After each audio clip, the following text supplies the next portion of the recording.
Time মতো class নেওয়া, time মতো পাট্টিকা রেডি করে ক্লাসে টিচার ঢোকা, সময় মতো পড়াশোনা পরীক্ষা নেওয়া, সিলেবাস শেষ করা, ছেলে মেয়েদের জ্ঞানগত দিকটা যে আসতেছে যাইতেছে এটা না, তার হাতের লেখা সুন্দর, বাংলা ইংরেজি আরবি সে বলতে পারে, সে লিখতে পারে, তার সমান তালে ইংরেজি এবং আরবি সে পারে। যদি ওইভাবে গুণগত পড়াশোনার মান আপনারা ডেভেলপ করতে পারেন, তাহলে দেখবেন যে এই সমস্ত জায়গায় স্টুডেন্ট ধারণ করতে পারবে না। আর এক একটা প্রতিষ্ঠান এটিএম বোমার চাইতেও ভয়াবহ গুরুত্বপূর্ণ বিপ্লব তৈরি করে। কারণ এই প্রতিষ্ঠানে 100টা স্টুডেন্ট এখন ভর্তি হয়েছে, 100টা পরিবার এই প্রতিষ্ঠানে যুক্ত। একটা পরিবারে যদি 7টা 5টা 3টা সদস্য থাকে, তাহলে কতটা লোক এই ফ্যামিলির সাথে যুক্ত। মাঝে মাঝে মাসে অভিভাবক সমাবেশ করবে, স্টুডেন্টদের গুণগত পড়াশোনা, বাচ্চা কি পড়ছে এটার যেমন খবর নেবেন, পাশাপাশি কোরআন এবং বিশুদ্ধ হাদিসের কিছু জ্ঞান তাদের ভিতরে চলে যাবে। এতে করে ফ্যামিলিতে এই যে নষ্ট চিন্তা, বেদাত এবং শিরকি কার্যক্রম, এগুলো থেকে আস্তে আস্তে আস্তে আস্তে আস্তে আস্তে মানুষের সচেতনতা তৈরি হবে, মানুষ মুক্ত হবে, বিশুদ্ধ জ্ঞানের দিকে মানুষ আসবে, তো এই যে ট্রায়াঙ্গুলেশন, এডুকেশনের ট্রায়াঙ্গুলেশন খুব দরকার।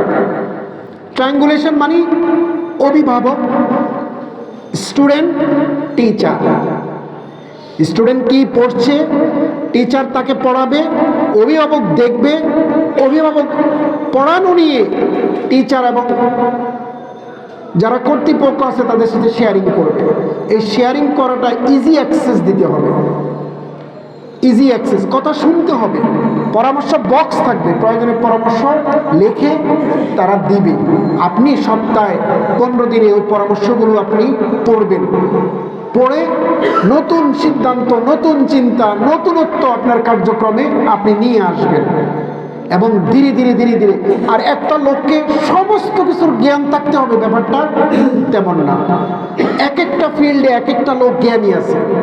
যে পলিসি মেকার, যে ম্যানেজমেন্টে যুক্ত থাকবে, যে যে ফিল্ডে দক্ষ এবং অভিজ্ঞ, তাকে সে হায়ার করবে, তাকে সে কালেক্ট করবে, বাছাই করবে, নিয়ে আসবে। এর ভিতর দিয়েই একটা প্রতিষ্ঠান মাথা উঁচু করে দাঁড়াবে, সগৌরবে, সমহিমায়, এবং তার ব্যক্তি পরিসর, কলেবর ধীরে ধীরে ধীরে ধীরে বৃদ্ধি পাবে এবং একটা গ্যাদারিং হবে। এই গ্যাদারিংয়ের ভিতর দিয়ে দেখবেন একটা শ্রেণী তৈরি হবে, একটা প্রতিষ্ঠান একটা বিপ্লব তৈরি করে, একটা সামাজিক বিপ্লবের জন্য, সমাজ সংস্কারের জন্য যোগ্য, দক্ষ, অভিজ্ঞ, প্রাণবন্ত, চৌকস কিছু মেধাবী লোক দরকার। একমাত্র প্রতিষ্ঠানই সেটা প্রোডাকশন দিতে পারে। এজন্য প্রতিষ্ঠান খুবই গুরুত্বপূর্ণ, পাশাপাশি প্রতিষ্ঠানকে সঠিকভাবে লিড করা আরও গুরুত্বপূর্ণ। আমাদের একটা তিক্ত অভিজ্ঞতা হলো, যেখানে নতুন নতুন মসজিদ হয়েছে, প্রতিষ্ঠান হয়েছে, সেখানে অনেকেই আছেন নেতৃত্বের সামনে আসতে চান, ফোকাস হতে চান। এই ফোকাস হতে গিয়ে অনেক সময় মতদ্বৈততা তৈরি হয়। তো যখন মতদ্বৈততা তৈরি হয়, মানুষ হিসেবে এগুলো অস্বাভাবিক কোনো ঘটনা নয়। এই ক্ষেত্রে নিজেকে কন্ট্রোল করা, নিজেকে লাগাম টেনে ধরা, যে আপনার কারণে উদীয়মান একটা সম্ভাবনা যদি অঙ্কুরেই বিনষ্ট হয়, এর জবাবদিহিতা আপনাকে করতে হবে, আপনাকে দিতে হবে। এর জন্য নিজের সিদ্ধান্তকে অনেক সময় কোরবান দিতে হয়, জলাঞ্জলি দিতে হয়, বলি দিতে হয়। যদি স্যাক্রিফাইসিং মেন্টালিটি আসে, আমি খুলনায় দেখেছি, খামার বাড়িতে, খুলনা ইউনিভার্সিটির সামনে প্রফেসর শামসুর রহমান স্যার তখন হাইওয়ের পাশে জমি কিনছেন শুধু। তো উনি তো খুলনা বিএল কলেজের ইসলামের ইতিহাসের প্রফেসর ছিলেন, সবাই হাসাহাসি করত যে বিস্তীর্ণ ডোবা খালের জায়গা উনি কেন কিনতেছেন। এরা তো অনেক সুদূর প্রসারী প্ল্যান, নিজের বাড়িটা করে নেন, নিজের বিল্ডিংটা করে নেন, কিন্তু মাদ্রাসার জন্য বিঘা বিঘা সম্পত্তি কিনে গেছে। আমি গত 1 মাস আগে খুলনা ভিজিট করেছি, আমি দেখেছি একটা ইউনিভার্সিটি হওয়ার মতো জায়গা আছে, একটা মাদ্রাসা, এটা দাওরা মাদ্রাসা হয়েছে, এবং যেহেতু জমিয়তে আহলে হাদিস পরিচালনা করে, মদিনার সাথে তার মোবাদলা হয়েছে, চুক্তি হয়েছে। এখন দাওরার ছেলেরা মদিনা ইউনিভার্সিটিতে যেতে পারবে। বুঝতে পেরেছেন কথাটা? ওখানে একটা কমিটি আছে, এটা আপনাদের কাজে আসবে আমার এই কথাটা মনোযোগ দিয়ে শুনলে। একটা কমিটি আছে, 7-8 জনের একটা কমিটি। কমিটির মিটিং এর একটা কলা এবং একটা চাও খায় না, ফ্রি।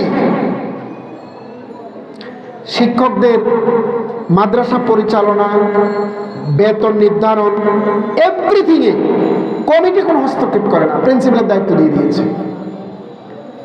কমিটি মুক্তভাবে লিল্লাহি মাদ্রাসা পরিচালনা করে। আপনি কি ভেবেছেন কত সিরিয়াস ব্যাপার এটা? আজকে তো আমরা কমিটির লোকজন এসে নাস্তা করি, এটা তো সহজ, নাস্তা করাই যায়, নেগেটিভ আমি বলছি না, কিন্তু তারা নাস্তাটা পর্যন্ত করে না।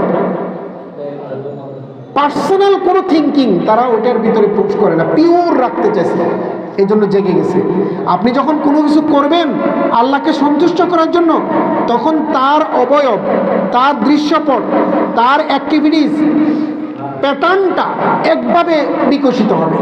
আর আপনার ভিতরে যদি নিজেকে দেখানো, নিজেকে স্টাবলিশ করা বা নিজের, তখন দেখবেন যে আপনার কথাবার্তায় অসুস্থতা তৈরি হবে, হালকা স্থূল কথা বলা শুরু করে দিবেন, পাগলামি, দেওয়ানিগি, মাতলামি টাইপের কথাবার্তা।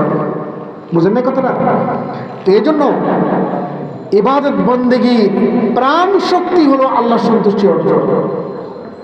আল্লাহর সন্তুষ্টি অর্জন যদি মূল লক্ষ্য না হয়, ইবাদত বন্দেগী কোনো কাজেই আসবে না।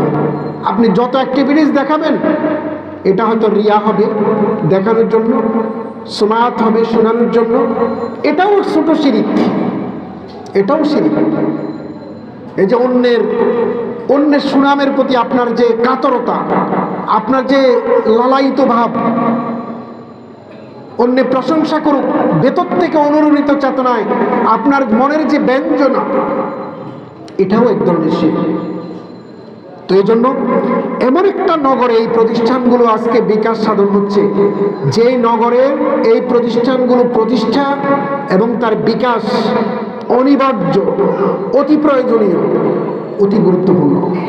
যারা এই চেতনার সাথে আপনারা আছেন, আপনারা কালজয়ী কাজ করছেন, ইতিহাসের আপনারা অংশ।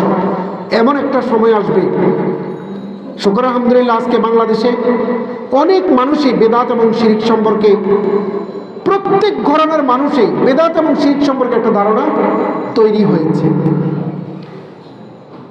এবং এই মাজারের প্রতি মোহ, পীরের প্রতি মোহ, মাজারের কচ্ছপের প্রতি মোহ, দরবারে গিয়ে কান্দাকাটির প্রতি মোহ, এগুলো ধীরে ধীরে ধীরে ধীরে হ্রাস পেতে শুরু হয়েছে, কিন্তু শেষ হয়ে এখনো যায়নি। এখনো অনেক অবিদ্যান ব্যক্তি দাড়ি টুপি সুন্দর চেহারা নিয়ে বলবে যে উমরা করার দরকার কি, এই ব্রাহ্মণবাড়িয়ার এখানে দরবারে আসলে তো উমরা হয়ে যায়। আপনারা শুনেন নাই এই বক্তব্য? পুলিশ পরে তারা জেলে নিয়েছে। এই চিটাঙ্গের এক ভদ্রলোক বলছিল যে বদ্দারহাট অক্সিজেনের মোটর শুরু করে এই অঞ্চল হলো হেরমে কাবার মর্যাদা রাখে। আমি 10 পীরের উপরে একটা অ্যানালাইসিস করেছিলাম, একটু গবেষণা করেছি। আজানের উত্তর দেয়।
এখনো আমাদের টোটাল জেনারেশনের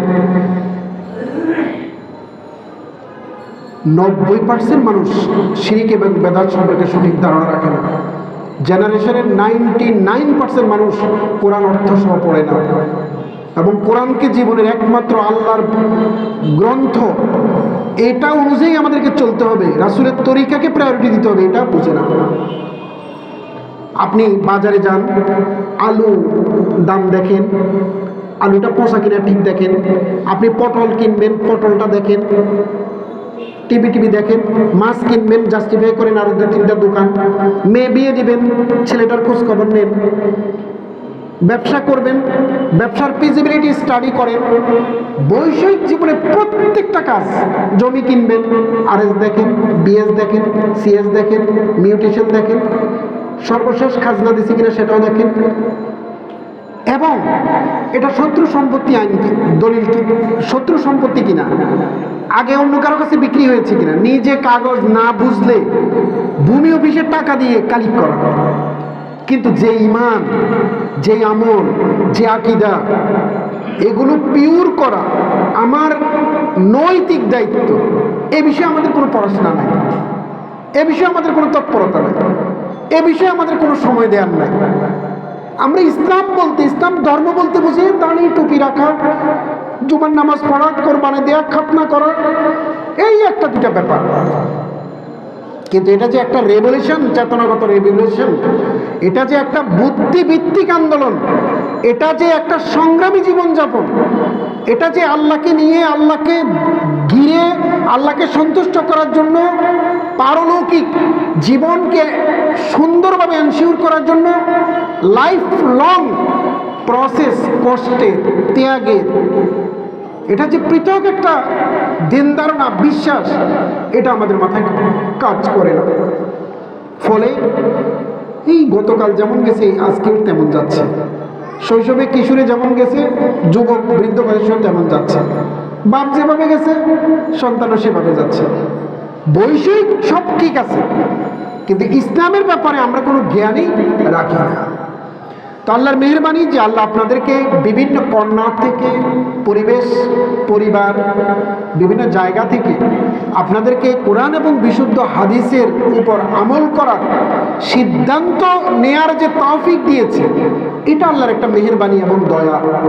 তো এটা শুকরিয়া এভাবেই আমরা আদায় করব যে আমরা এই পথে অর্থ ব্যয় করব, সন্তানদেরকে এই মেজাজে আমরা তৈরি করব এবং কোরআন এবং বিশুদ্ধ জ্ঞানের প্রচার প্রচারণায় নিরলসভাবে জীবনব্যাপী আত্মনিয়োগ করব।